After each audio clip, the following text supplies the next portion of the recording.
성도들의 기도 시간이 줄어든 이유는 환경의 변화도 무시할 수 없는 요인이다. 아직도 제3세계에 속하는 일부 후진국에서는 일자리가 없어서 당장 한 끼의 식사를 염려해야 하는 곳이 있다. 그곳에 가면 한창 일해야 할 젊은 남자들이 길거리에 무기력하게 앉아있는 모습을 흔히 볼 수 있다. 먹을 것이 없는데도 아무것도 하지 않는 이유는 단순하다. 할 일이 도무지 없기 때문이다.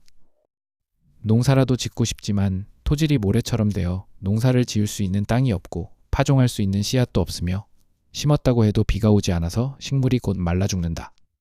어른이 들어가기 힘들 만큼 굴의 크기가 작아서 초등학교에서 공부를 해야 할 소년들이 탄광에서 석탄가루를 마셔가며 채굴을 하고 5살 배기 아이가 부모를 따라서 피부에 화상을 입을 만큼 강한 뙤약볕을 견디며 맨손으로 커피콩을 딴다.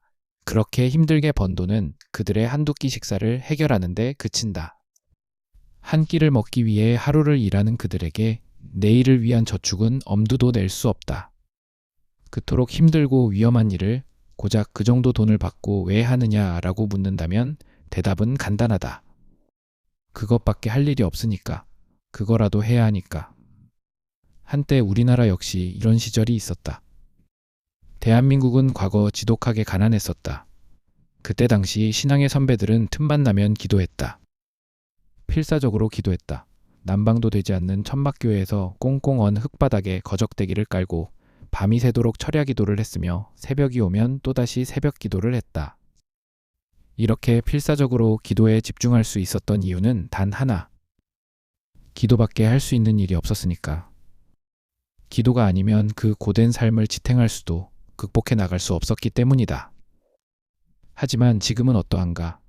취업난이 지속되고는 있지만 제3세계의 빈민들의 경우만큼 심각한 상황은 아니다. 극빈국들과 비교한다면 그래도 살만한 것이 우리의 현실이다. 하지만 그 알량한 편안함이 더 큰 성장을 위해 필요한 기도를 막기도 한다.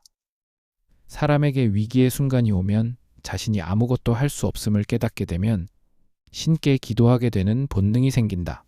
하나님을 믿지 않는 사람조차도 급박한 위기의 순간에는 신을 찾는다.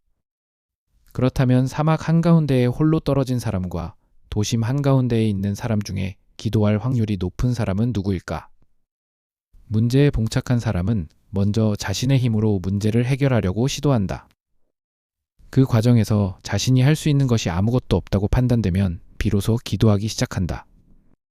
사람이 먼저 본인의 힘으로 자신에게 닥친 문제를 해결하려는 것은 성실한 행동이긴 하다. 그러나 그 성실함 때문에 기도할 생각조차 들지 않는다면 그 사람의 성실함은 오히려 본인에게 영적인 도구로 작용하고 있는 셈이다.